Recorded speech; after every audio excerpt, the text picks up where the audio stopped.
हाँ जी। तो ऐसे एक एक व्यसन के कारण से कैसे कैसे दुख पाए, इसलिए कह रहे हैं यहाँ पर कि एक व्यसन इनका जो रिजल्ट है वो महाकटुक है, महाकड़वा है। अतः न किंचित सेवे इनको आत्महितैषी सत धीमन, इसलिए जो आत्म के हित ऐसी मतलब आत्मा का हित चाहते हैं ऐसे सत सज्जन धीमंत जो बुद्धिमान, धी मतलब बुद्धि बुद्धिमान, किंचित भी इनका सेवन उनको नहीं करना चाहिए।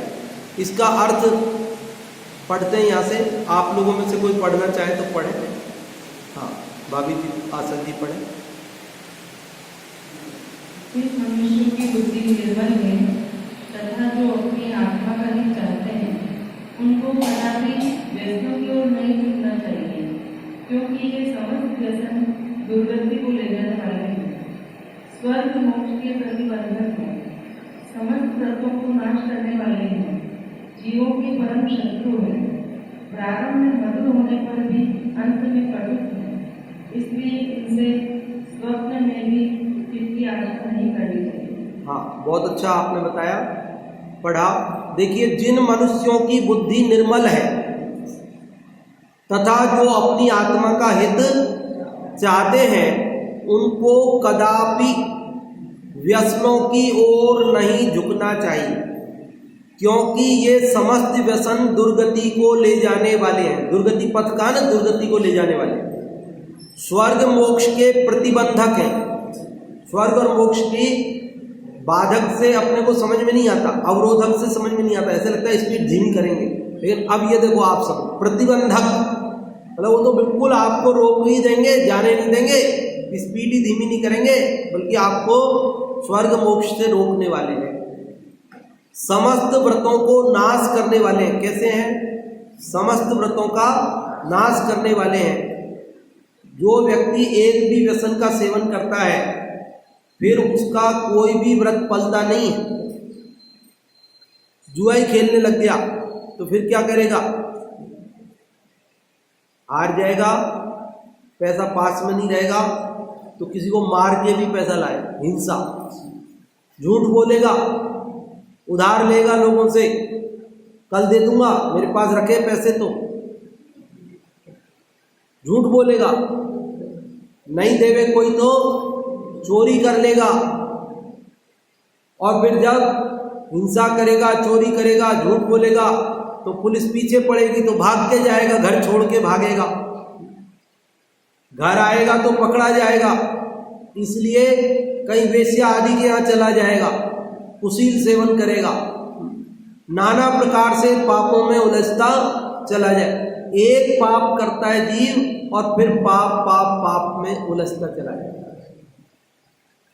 मतलब गिर, जैसे अपन सीढ़ी पे से गिरे, एक सीढ़ी से अपना पैर फिसला, 15 सीढ़ियां हैं तो कहाँ गिरेंगे? फिसल के नीचे ही पहुंच जाएंगे। फिर ऐसी स्थिति है। तो ऐसे ही एक भी व्यसन का सेवन किया तो हम क्या होगा कि सारे व्रतों का नाश होगा और जीवों के ये परम शत्रु है। क्या है ये? परम शत्रु है। प्रारंभ में मधुर होने पर भी अंत में कटुक है। प्रारंभ में मधुर होने पर भी अंत में कटुक है। मतलब इनका सेवन करते हुए जीव ये नहीं समझ पाता कि इससे मेरा बुरा हो रहा है, उसको लगता है ये तो अच्छा है, लेकिन उसका रिजल्ट जब आता है वो कितना भयानक होता है ये नहीं समझ पाता। और कह रहे इसलिए इनसे स्वप्न में भी हित की आशा नहीं करना चाहिए। तो अभी हम आपसे पूछेंगे थोड़ा, पहले कथानक भी सुना दें या पहले पूछ लें? पहले कथानक भी सुना देते हैं, पूछने का काम एक साथ ही कर लें, ठीक है? तो कौन सा कथानक सुनना है आज आपको? जुआ में तो युधिष्ठिर का तो अपन ने सुन लिया, और दूसरा मांस भक्षण में जो बक राजा है उसकी कथा वैसे हमने थोड़ी सुनाई थी, या थोड़ी और बताएं वापस? है? परसों बता दी थी, अभी वापस बता देते, थोड़ा सा व्यवस्थित बता देते। कुशाग्रपुर नाम का एक नगर था। कौन सा? कुशाग्रपुर नाम का एक नगर था। वहाँ राजा राज्य करते थे। उन राजा का नाम था भूपाल। क्या नाम था? भूपाल। जैसे उदयपुर में तो है ना महाराणा भूपाल, जैसे भूपाल नाम के राजा वहाँ कुशाग्रपुर में राज्य करते थे। और उनकी रानी का नाम था लक्ष्मीमती। क्या नाम था? रानी का नाम था लक्ष्मीमती। और उनका एक पुत्र था जिसका नाम था बक। क्या नाम था उसका? बक। और वो बचपन से ही मांस का लोलुपी था, मतलब मांस खाने की उसको कुटेव पड़ गई थी, खोटी आदत पड़ गई थी। और राजा तो धर्मात्मा था। हर अष्टमी का पर्व में यह आदेश निकाला जाता था वहाँ राज्य में कि कोई भी व्यक्ति किसी जीव की हिंसा नहीं करेगा, कोई मांस भक्षण नहीं करेगा, ऐसा राज्य का हुक्म होता था। लेकिन उनका बेटा मांस का लोलुपी हो गया था, तो वो रिक्वेस्ट करता था, उनसे प्रार्थना करता था कि मेरे लिए छूट दो आप। तो राजा ने उसको कहा कि तुम एक दिन में एक जीव के अलावा और किसी की हत्या नहीं करोगे। मतलब एक जीव की छूट दे दी थी उसको कि एक जीव को, है ना, दूसरे जीव को नहीं मारोगे, एक में तुम्हारा काम चलता हो तो चलाना। ऐसा मतलब उनको छूट ऐसी अब दी, ऐसी छूट दी। अब वो भी अपने एक जीव में उसका काम चल जाता था एक दिन का, तो उसमें क्या है, तो उसका चल रहा था काम। लेकिन एक दिन वो जो रसोईया मांस उसके लिए पका के रखा था और उधर से बिल्ली आई और खा गई। अब रसोईया बहुत चिंता में पड़ गया कि राजकुमार तो मानेगा नहीं और हमारे पास है नहीं, दूसरे जीव की हिंसा करने की मना कर दिए, दूसरे जीव की हिंसा कर नहीं सकते। तो वो बहुत चिंता में पड़ा। ठीक, आप जानते हैं राजहट, बालहट, तिरियाहट, तीन तो प्रसिद्ध है, और यहाँ तो दो हट आ रही सामने, एक तो बालहट और एक राजहट। भाई राजकुमार भी तो है और फिर बालक भी है, झगड़ा खड़ा हो जाएगा, झंझट। तो चिंता में पड़ गया रसोईया और नगर से बाहर गया कि कोई अपने आप मरा हुआ मिल जाए, कोई जीव की हिंसा नहीं करनी पड़े, तो ऐसा कोई मांस मिल जाए तो ये खोजने के लिए गया। तो वहाँ उसने देखा दूर से कि कोई मरे हुए बालक को ऐसे जमीन में गाड़ करके जा रहे हैं। मरे हुए बालक को जमीन में गाड़ के जाते हुए उस रसोईये ने देख लिया। जब वो लोग चले गए तो वो उसको खोद करके वापस मरे हुए बालक को ले आया। मनुष्य का बालक था और उसी को ही उसने, है ना, अब आप घृणा मत करना, कथानक तो जो है सो है, उसी को पका करके उसने उस राजकुमार को खिला दिया। और राजकुमार को आज का मांस अच्छा लगा, तो उसने उस रसोइये से बहला फुसलाकर ये बात पूछ ली अच्छे से कि आज तुम कौन सा मांस खिलाया, तुमने मेरे को अच्छा लगा, आज कौन सा मांस लाए हो। अब वो बताना तो नहीं चाहता था, लेकिन अब राजकुमार ने कैसे न कैसे पूछ लिया, तो उसने भी सारी घटना बता दी कि भाई इस प्रकार से हुआ और मैंने आज। तो उस राजकुमार ने रसोइये से कहा कि अब तो रोज तुम कोई बालक का ही मांस लाओगे। क्या कहा? मेरे को ये ज्यादा अच्छा लगा, इसलिए तुम आज के बाद किसी जानवर का मांस नहीं खिलाओगे मेरे को, बल्कि कोई ना कोई मानव बालक, मनुष्य का बच्चा हो, उसी का ही। अब वो रसोईया बेचारा उस जमाने में गुड़ और चने लेकर के जाता था, और जहाँ बच्चे खेल रहे होते थे सुबह शाम, वहाँ उनको गुड़ चने का लालच दे करके और एक आध बच्चे को फुसला लेता था, बहला लेता था, और एक आध बच्चे को एकांत में ले जाता, मार मूर के ले आता और वो राजकुमार को खिला देता। धीरे धीरे नगर में जब रोज एक एक बच्चा मरेगा तो क्या होगा, रोज बच्चे गायब होने लगे। आज इनका चला गया, कल उनका चला गया, गांव में हल्ला मच गया। तो बोले साहब बच्चे जाते कहाँ हैं, हमारे बच्चे एक एक गायब हो रहे हैं, कौन ले जाता है। तो लोगों ने ध्यान रखना चालू कर दिया, तो ध्यान रखो कहाँ जाता है बच्चा, क्या होता है। तो एक दिन रंगे हाथों पकड़ लिया रसोइये को, उन्होंने रंगे हाथों पकड़ लिया। वो बच्चे को फुसला के ले जा रहा गुड़ चने के बहाने से, वो उसको पकड़ लिया। और गुस्सा तो आ ही रहा था, इतने दिन से इतने बच्चे चले गए तो गुस्सा तो आ ही रहा था। तो भीड़ होती है, जनता होती है, मारना शुरू किया। अब मार के आगे भूत भागे। तो वो रसोइये ने सारी बात बताई, तो ऐसे ऐसे मेरे को राजकुमार के लिए ले जाना पड़ता, मैं क्या करूँ। और इसी बीच में वो उनके जो पिता थे भूपाल, वो तो दीक्षा ले चुके थे, मुनि बन गए थे, और ये राजा बन चुका था। जो राजकुमार था ना, वो क्या नाम था उसका, बक, वो राजा बन चुका था। भले ही राजा बन गया, लेकिन जब प्रजा को ये बात समझ में आ गई कि ये गलत है, हमारे बच्चों को मरवा रहा है, तो सारी प्रजा इकट्ठी हो गई और उन्होंने उस राजा को वहां से भ्रष्ट कर दिया, पद भ्रष्ट कर दिया, हटा दिया और उसको वहां से निकाल दिया, जंगल में भेज दिया, देश निकाला दे दिया राजा को। प्रजा ने मिलकर विद्रोह हो गया। देशों में हो जाते हैं विद्रोह, अभी नाम क्या लेना है, समझ गए ना। तो ऐसा विद्रोह हो गया और उस राजा बक को उन्होंने निकाल दिया, देश निकाला, जाओ जंगल में रहो, तुमको जंगली जैसी हरकत है तुम्हारी, तुम जंगल में ही रहो, नगर में रहने के लायक नहीं। अब वो जंगल में कोई मरे हुए मुर्दे कोई मिल जाते कहीं, तो उनको खाता था, मांस खा जाता था। और कभी कोई जिंदा आदमी भी जंगल में किसी काम से जाता तो उसी को मार के भी खा जाता था।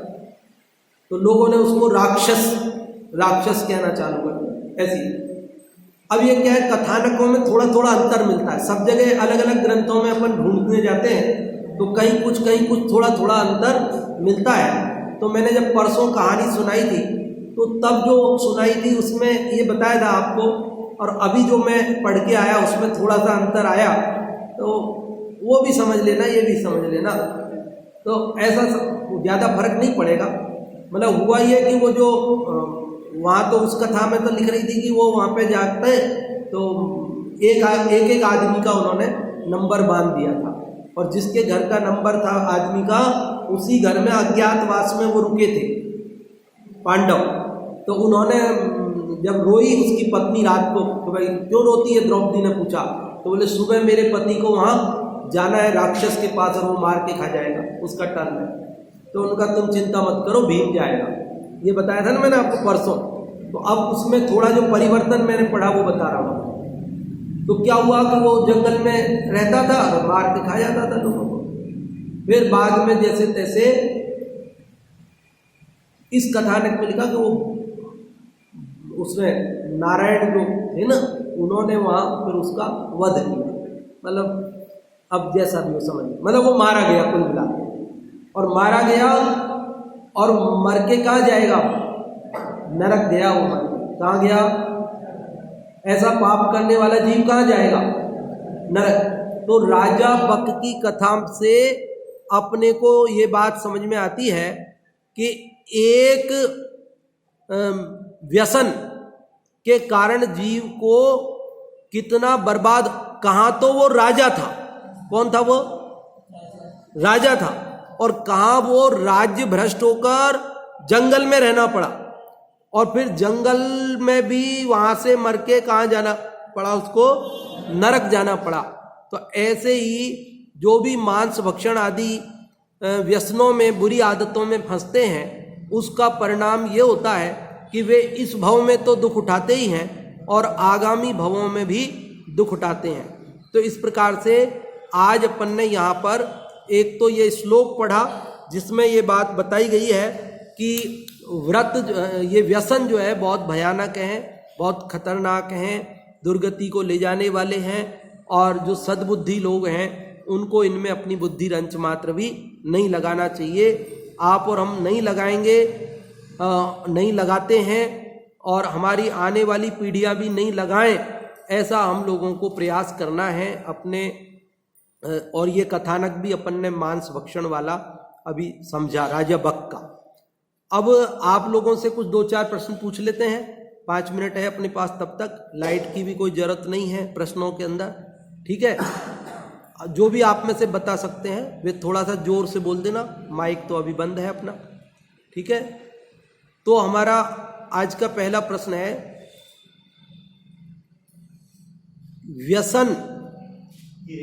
व्यसन व्रत रूपी पर्वतों के लिए किसके समान बताए गए हैं?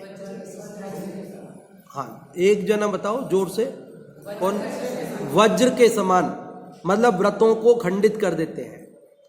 और दुर्गति के पथ किसको बताया गया है? दुर्गति का पथ, दुर्गति का रास्ता किसको बताया है? व्यसनों को बताया गया है।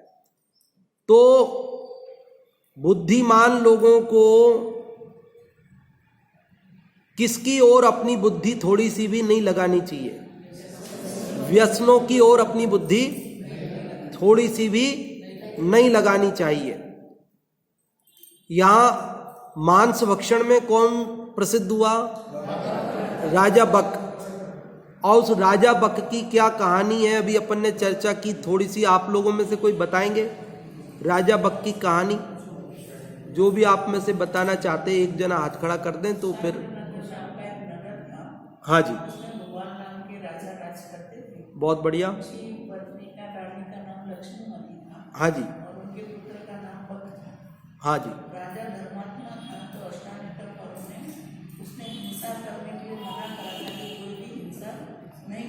हाँ, तो उसके बेटे को मांस खाने का शौक था, बक को, राजकुमार को। हाँ, उसने पिता से आग्रह किया कि मुझे मतलब छूट दी जाए। हाँ, पिता ने कहा कि इतनी छूट देते हैं कि एक दिन में एक ही जीव का घात करोगे।